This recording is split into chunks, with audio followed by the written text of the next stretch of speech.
today. Going to be dealing with this lettuce here. My current seed starting shelf. Down the bottom, a bunch of different varieties of peppers. My lettuce. A celery from a celery butt. Some mint back there and some Christmas cactus that I'm propagating. Tomatoes, and herbs that I planted yesterday.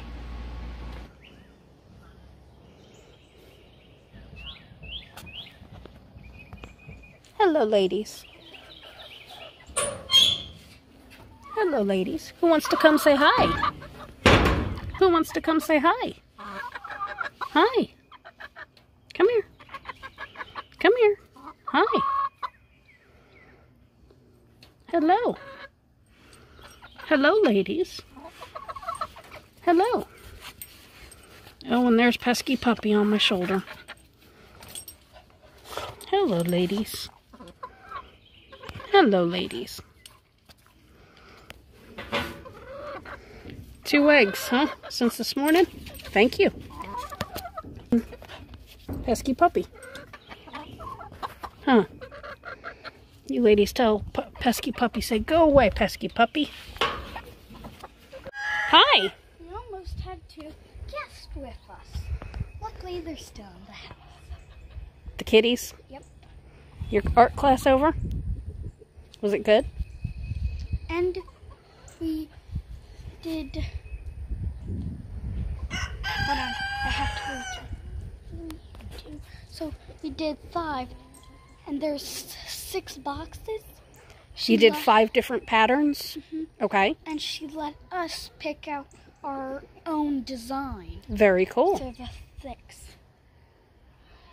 Look at the Cardinals playing. And look. Hi.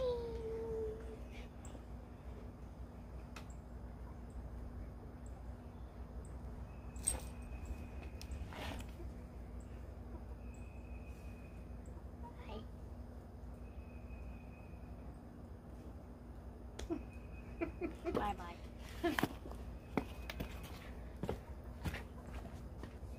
Hi, everyone.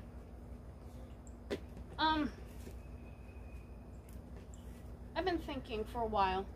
I get overwhelmed quite easily when it comes to all the stuff that needs done here. There's so much that needs done. I had decided at the beginning of the week that from now on, at least 5 days a week, could be 6, could be 7, but I'm focusing on Monday through Friday. At least 5 days a week, I am going to do just one thing.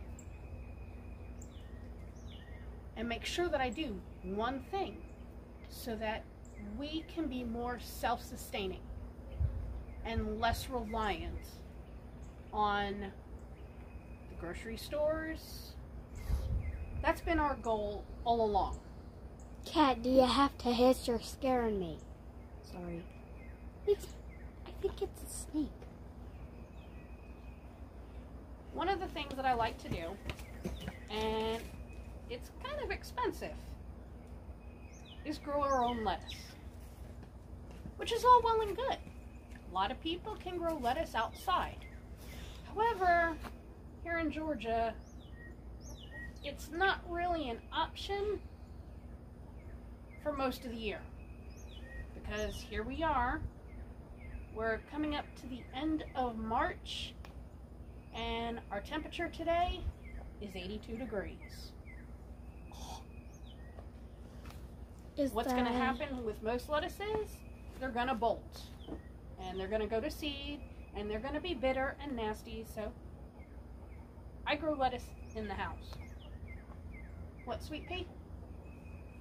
Is that bad with the temperature? For lettuce. Because lettuce don't like hot weather. Are you lettuce? You like cold weather? Haha. I think that was funny. Now, as far as how I do it, it's really simple, cheap, easy. This is a plastic takeout container. All it is something that'll hold water. I get those little Jiffy peat pellets, which, for the life of me, I cannot remember where I put them. Puff them up with the water. Keep them in there, keep them moist. I put 2 seeds in each peat pellet because you never know if you're going to have a failure or not. Like this one. These were all planted at the same time. That one got nothing. This one here, 1 came up. So, ideally you want 1 per each peat pellet. And ideally I should have planted these in water last week, but I didn't. But basically, you're suspending this with the very edge or just the roots in water. That's all there is to it. Now you do have to add some nutrients into the water. Otherwise your lettuce will be really kind of sickly looking. But it's not expensive at all. You get the peat pellets, you puff them up, you put you a seed or 2 per pellet after they expand. For the seeds, rather than do just one kind, I get this greens mix. And there's a lot of seed in here. This was $4. This will make a lot of salad greens. I believe it has something like 6 or 7 different kinds. That is what a very big loud truck sounds like. This is not my first time doing it, so I can't show you the actual process that I use to make these, but I can show you what I use. I have 2 of these containers from the Dollar Tree. They're 16-cup containers, and they have lids to go with them. This is going to be holding my water. Hey, stop! Me and Shyla, I ain't happy. That was weird. She just walked up here and started whooping on her. Daring Do is just laying down. What you need is a reservoir to hold your water and some way to hold up the plants so they're not just drowning in the water. So what I did, you can get a pack of these little red, they're like shot glass size plastic cups from the Dollar Tree. A pack of, I think it's either 20 or 25 of them for $1. So there's $1. This is another $1. So $2. I took the cup, traced around the edge. Now, you don't want to cut on that traced part, because what's going to happen is your cup's going to fall right through. But what you want is to make the hole a little smaller than where you trace, so that the cup actually just kind of sits there. Now what I did, I have seen people, you can use net cups if you want to go ahead and purchase net cups. I'm cheap. Frugal, there we go. I'll put it nicely. I'm frugal. What I did, What in the world does frugal mean? a nice way of saying cheap. Oh. Okay. What I did, I got me out a candle, lit the candle, had a pair of pliers, held onto a nail with the pliers. And then I took the nail, I poked holes in the bottom of the cup, and then I would poke it through the side and just move it up a little bit. You could also do this with a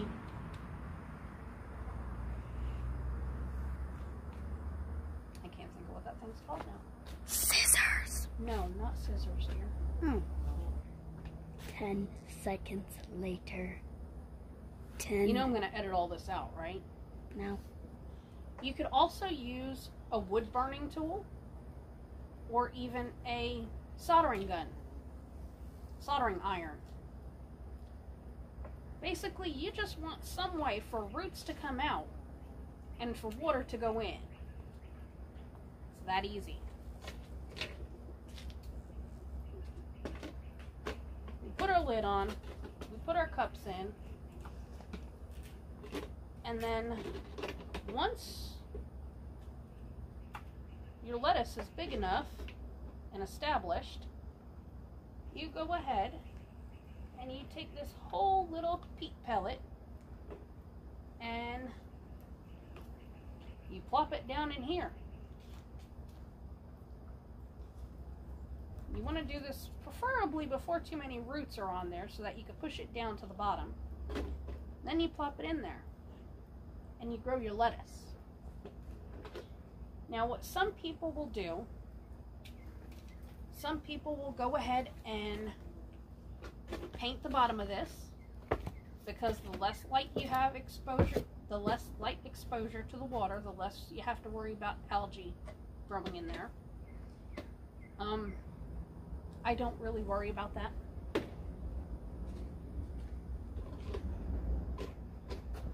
I have also at times wrapped tin foil around the bottom.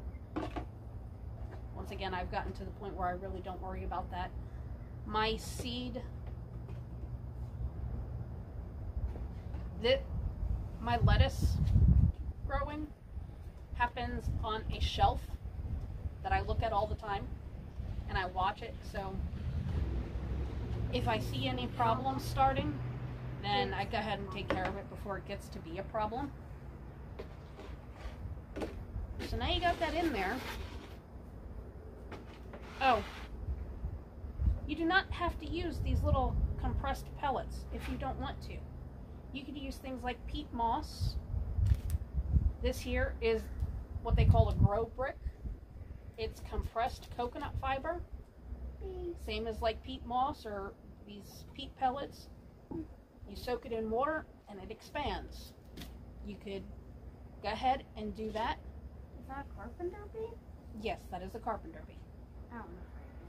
Once the peat moss or your coconut fiber block is expanded, you take it and you can pack it down into these little cups and then just put these in here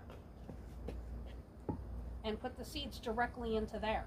Then you don't have to worry about it. Now, as far as the water and stuff that I use down in there, we have well water, so I don't have to worry about it being chlorinated or anything else from the city. I use my well water, and to the well water, I will mix this up, mark this gallon, and then leave this just for the plants and top it off as they need it. We're getting dive bombed by carpenter bees. There's a whole bunch of males trying to guard their territory. To this gallon of water, I will add hydrogen peroxide. I just take the cap off, fill the cap up, and dump it in the gallon. I do this because the hydrogen peroxide will help stop algae from growing. It oxygenate. Oxygen. I'm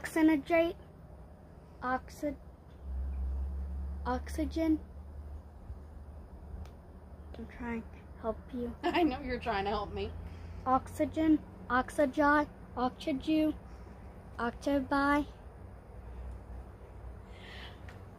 Oxygenates? No, that's not right either. Oxygenates? Oxygenates? You better not come over here. A cap full of this to the water, and then why don't you just bring it and take a close-up so they can see the logo? Because I'll add links. So they could just click on the link rather than worried about looking at the picture. Okay. And now we get to wait for a tractor to come up the road.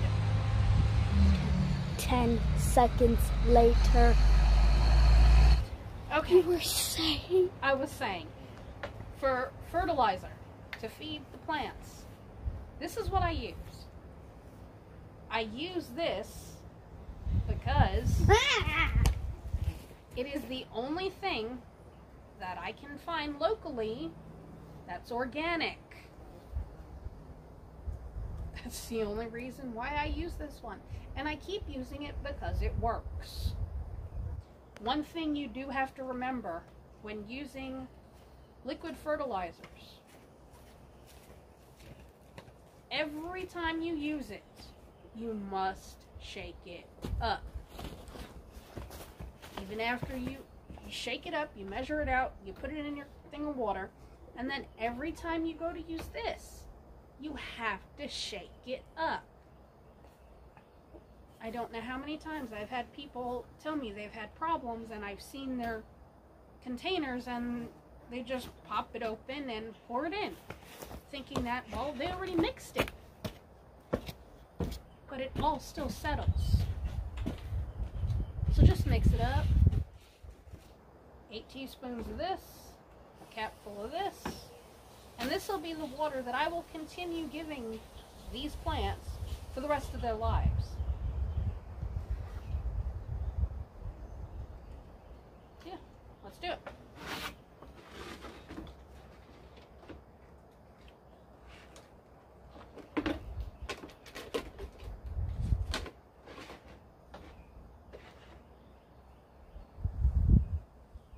Now these I have let go too long, as you can see. Look at all the roots on there, which is fine, but I just would have preferred to have this done prior to this. I'm just going to push this down as far as I can get it. Trim off that sad looking leaf there.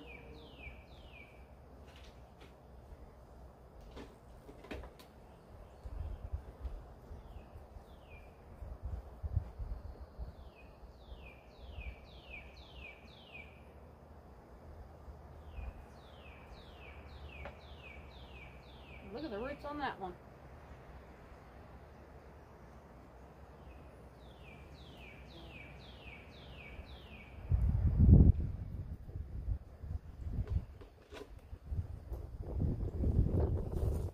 If you had a net cup or made these holes bigger, you could, and you let them go too long like I did, you could actually put the roots down through some of the holes, but the holes in these cups ain't big enough.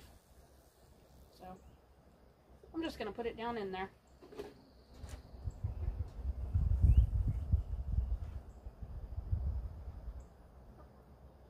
Now in here, I do have 2 of them.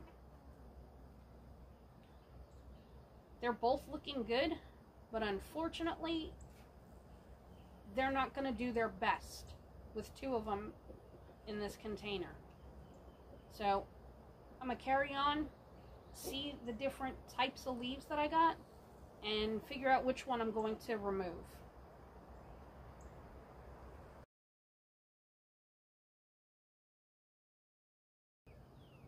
You do not want to pull this apart. Pulling it apart could potentially damage the root system of the other one, so you just want to cut it off right at the soil line.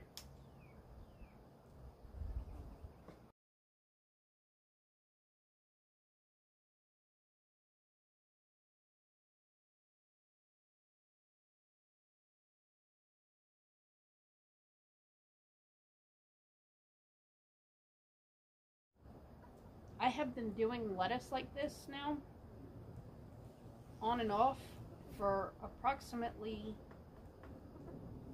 I want to say about 12 years. I started experimenting with hydroponics down in Florida when I lived right on the coast. And you dig down in the dirt and you go just a couple inches and you had soppy ground. Not only was it wet, but it was salt water. So you had all that salt buildup in the ground, and you really couldn't grow in it. So I learned to grow other ways. Raised beds, pots, and I started playing around with hydroponics back then. Had all the different kinds of systems, growing in still water. I had ebb and flow beds. I had the I think it's NTF, where you have the constantly flowing water. Ebb and flow. But yeah, I had like 4 or 5 different kinds of setups, and only one of those setups was actually purchased. The rest of them were all DIY'd because I'm cheap. So let's mix up our stuff, get these plants fed, and go stick them underneath the lights.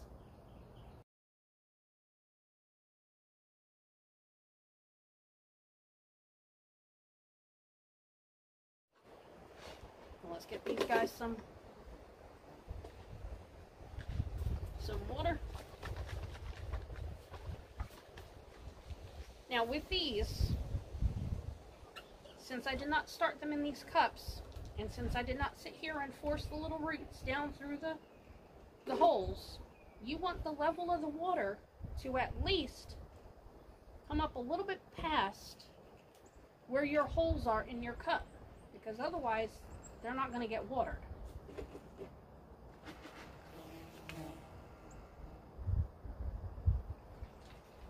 So now I'm going to go fix up a spot underneath lights on my shelf for these guys, and once I'm done, I'll go ahead and show you.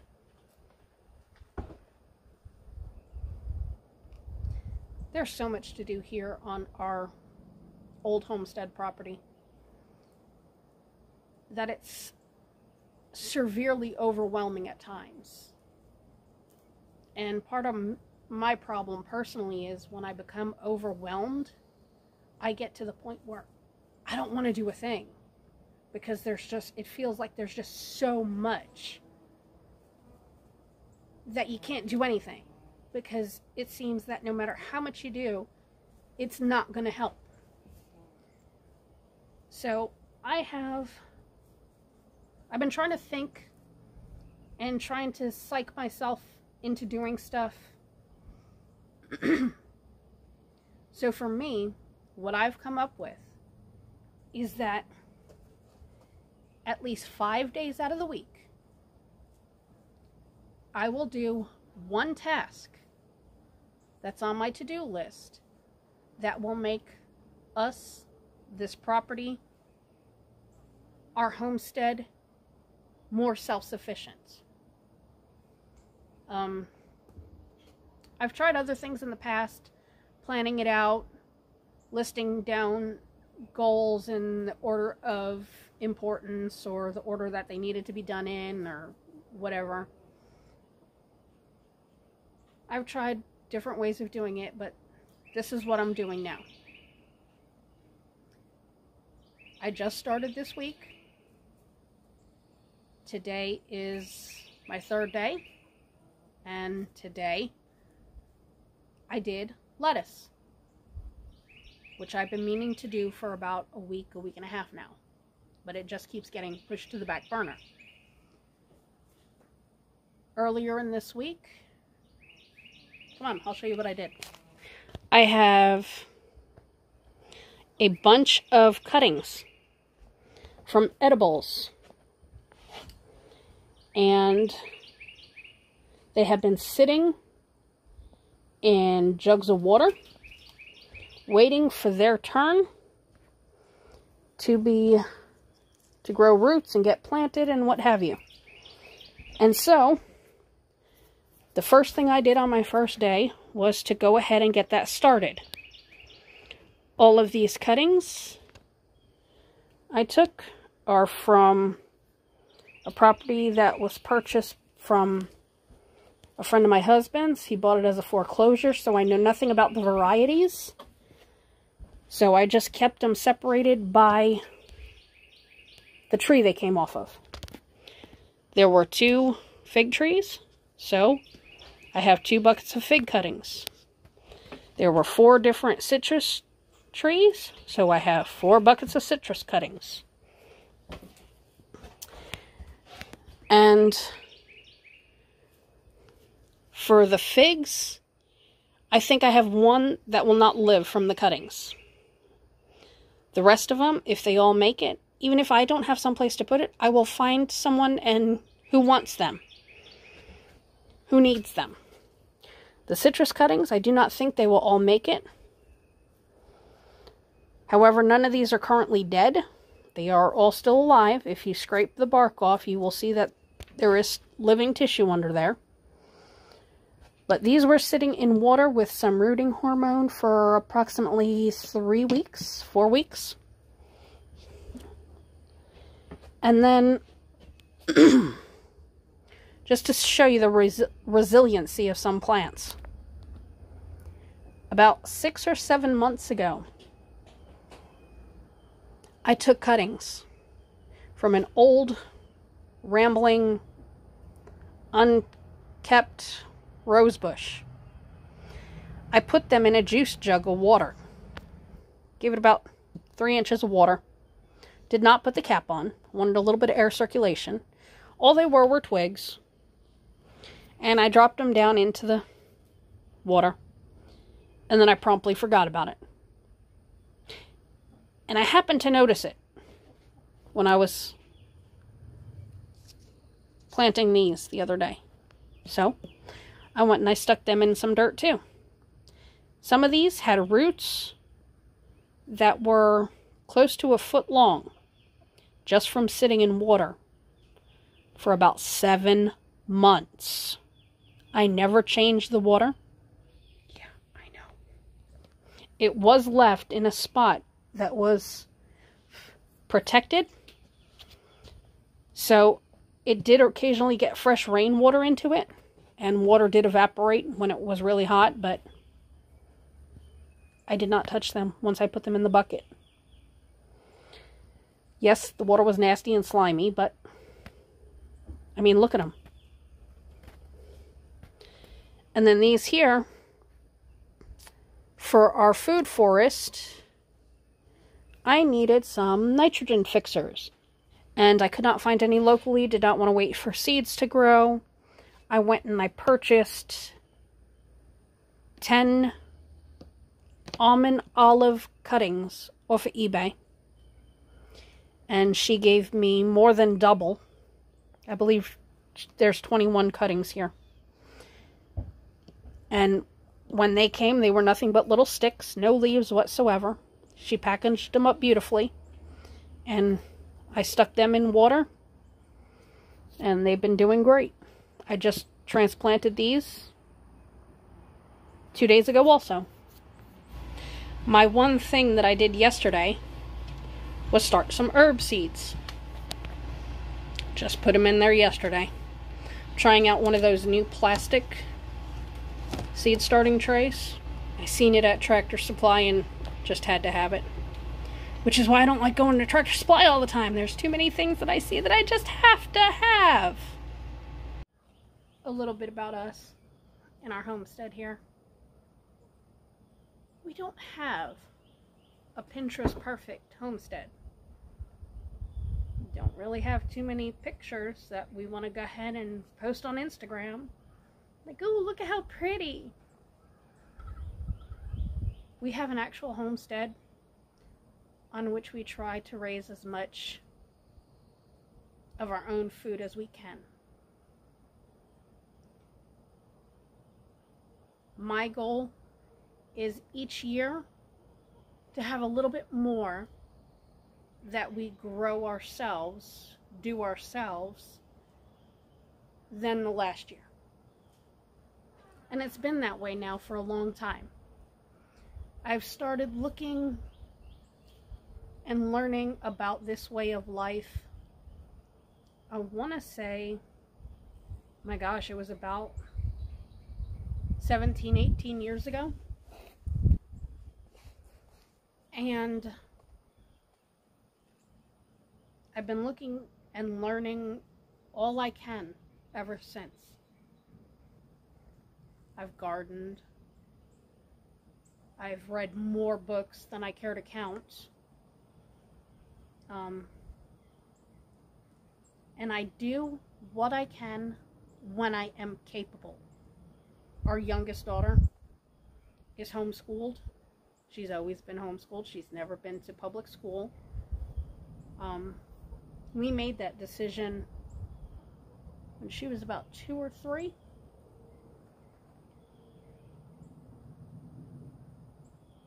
Simply because she has special needs, and we knew that she would probably end up with a really bad school experience if she had to deal with the public school system. So this way here, it's her and I home all the time. We do all this stuff together. We're not rich. We are at the bottom end of what's considered middle class. And that's only because my other half busts his butt, self-employed, works many long hours. Typically he works 6 days a week. I don't have a gazillion YouTube followers that I make money from. Every little bit of extra that I have, I try to do something to help our lifestyle here. We bought a chicken coop, a used chicken coop that we had to take down ourselves. We have to put it back together ourselves. It's not this pretty little Pinterest perfect chicken coop with little shutters and little curtains for the nesting boxes. But you know what it is? It's functional and it was affordable.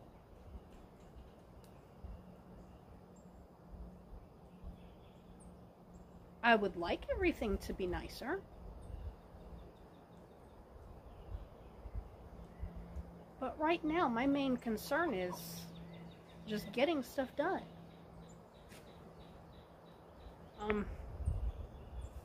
The main part of our house that we bought is mid-90s as far as how old it is. So yes, it's getting close to being almost 100 years old.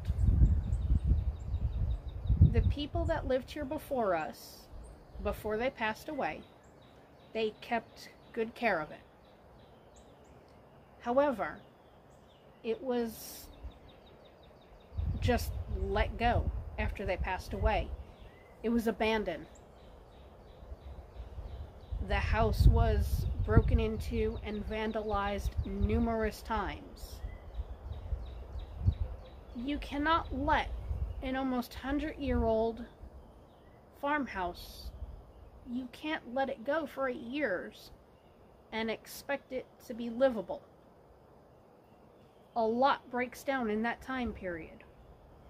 So all the money that we had saved from buying the property at a really good price, all of it went to making it livable.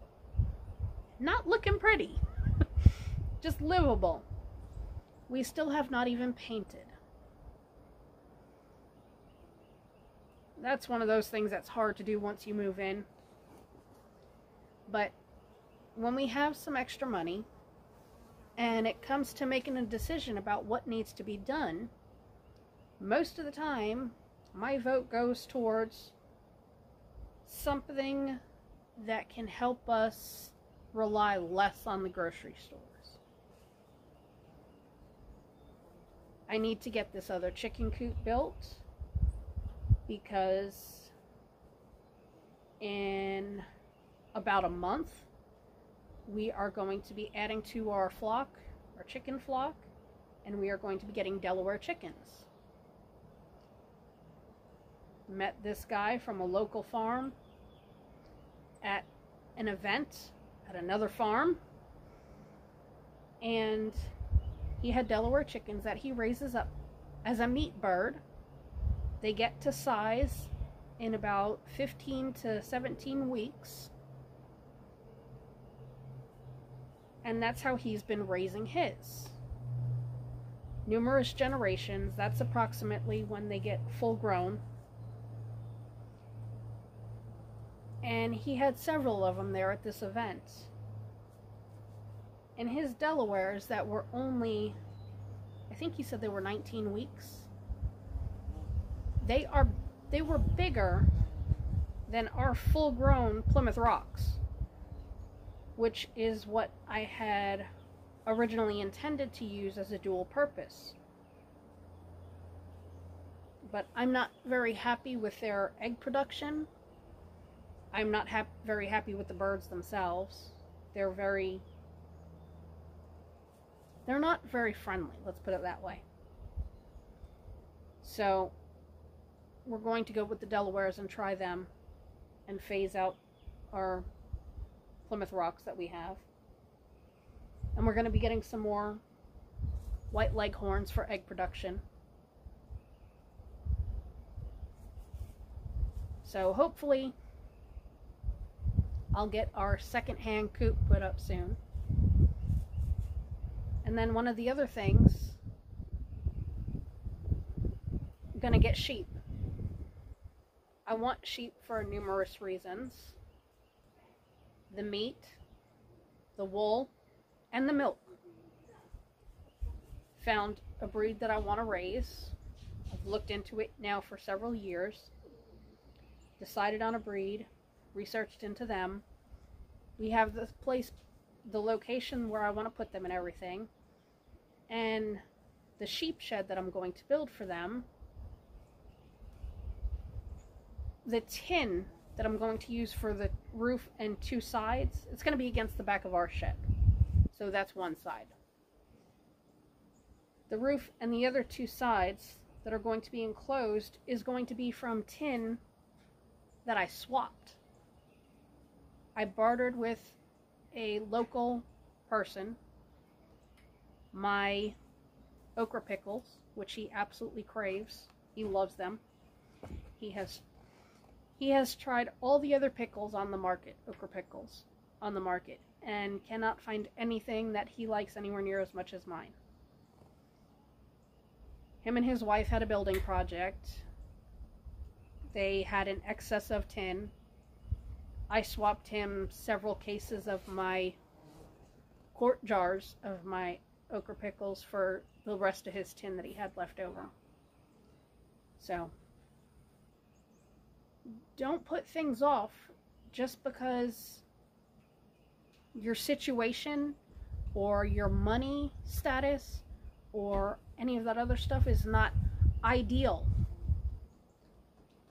Because when it comes to the things like that, it always seems that the ideal never happens. You just really have to get started. Just do something.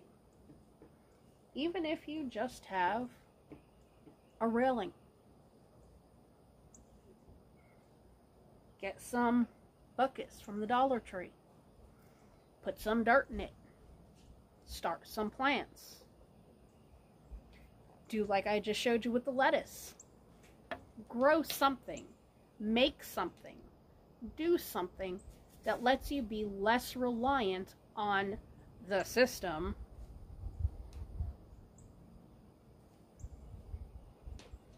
So that there is also such a sense of satisfaction when you do it yourself. And when you sit down and eat something that you prepared yourself, that you grew yourself. Oh, there they are. Under the lights. Gonna grow big. The water, yes, the water looks nasty, but that is the organic fish-based fertilizer. Under the spotlight. Like that one and all those and all those and all those. That's Ginger over there. Yuck. You say yuck, I say It took candies are also yuck. Uh-huh. I had to do some rearranging in order to fit them on there. Which is fine. It just took me longer than I expected. I had to make sure to give them enough room so that for them to grow and for me to be able to raise the lights up high enough to where they're not touching the lights. So, and these guys have 2 sets of lights because they're going to get big and bushy, whereas these guys only have 1 light across it. There's also typically a fan blowing on these guys to move them, but every night, every day they get switched. Like today, the light's over here on this side, and then I will push this back, and then tomorrow these guys will be under the light. And I do that every day. I baby seedlings. That's fine. I enjoy it. It doesn't bother me. So that's my setup. Hi. Hi.